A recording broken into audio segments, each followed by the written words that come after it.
Hello everyone, मेरा नाम है आशीष और आपका स्वागत है मेरे चैनल एग्ज़ाम इंट्रो में। आज हम बात करेंगे राजस्थान सबॉर्डिनेट बोर्ड के बारे में, जिसका स्टेनोग्राफर का पेपर था।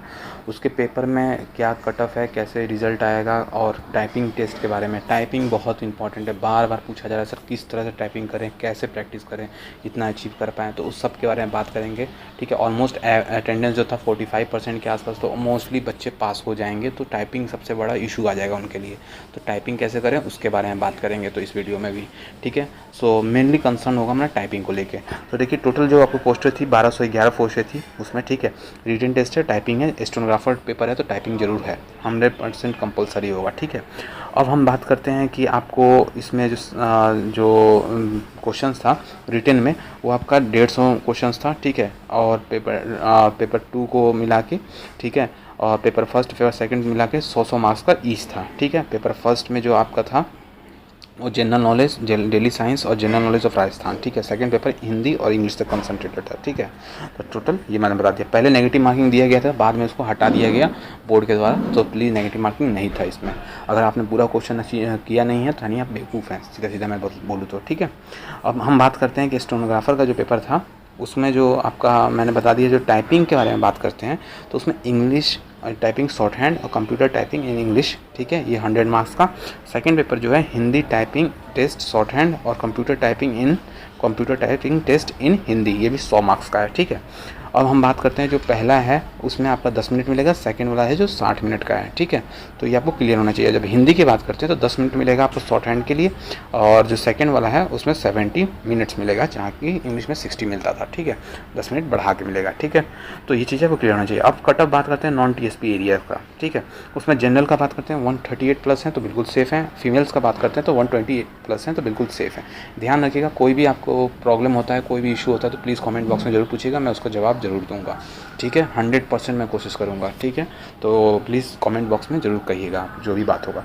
देखिए, अगर आपको इसमें डाउट रहता है कट ऑफ में, तो आप कमेंट बॉक्स में पूछ सकते हैं कि मेरे इतने नंबर आ रहे हैं तो क्या इस बार क्या पॉसिबिलिटी है, क्या नहीं है। ठीक है, वहाँ भी मैं क्लियर कर दूँगा।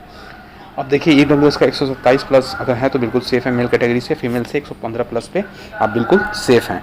OBC की बात करें तो 123 प्लस पे आप बिल्कुल सेफ़ हैं, और आपका फीमेल की बात करें तो 112 प्लस पे बिल्कुल। अगर हम बात करें SC कैटेगरी के लिए, SC कैटेगरी में 110 प्लस है मेल कैटेगरी से, तो आप बिल्कुल सेफ़ हैं। और अगर हम बात करें कि फीमेल का तो 98 प्लस पे आप बिल्कुल सेफ़ हैं। ST की बात करें तो 100 प्लस है तो आप बिल्कुल सेफ़ हैं मेल कैटेगरी से, और 93 प्लस है तो आप फीमेल से बिल्कुल सेफ़ हैं।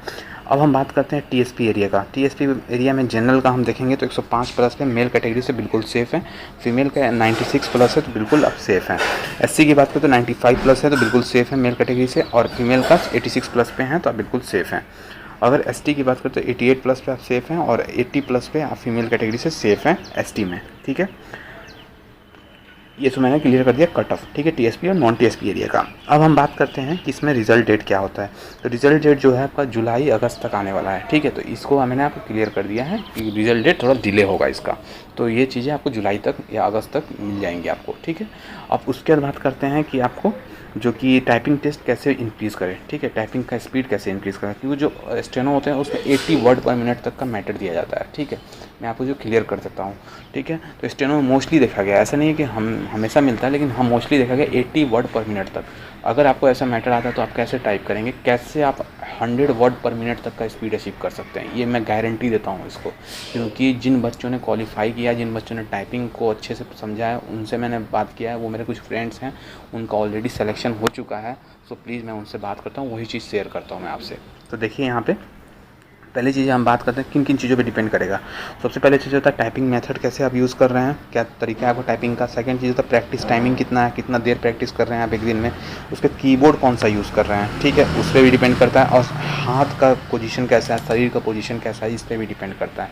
इन सारी चीज़ों पर डिपेंड करता है आपकी टाइपिंग की स्पीड। ठीक है, अब मैं दिखाता हूँ आपको पोस्चर कैसा होना चाहिए, बैठने का तरीका कैसा होना चाहिए, और हाथ का तरीका कैसा होना चाहिए। ठीक है, तो देखिए जो बैठने का तरीका होना चाहिए, तो देखिए वो अगर आप 24 से 30 इंच दूर हैं, अगर डिस्टेंस है लैपटॉप स्क्रीन से, जो कि एलसीडी स्क्रीन से, तो आपका 90 डिग्री का एंगल होना चाहिए पूरा पोस्चर में। आप देख सकते हैं यहाँ से 90 डिग्री का एंगल है, पैरों के बीच में 90 डिग्री का एंगल है।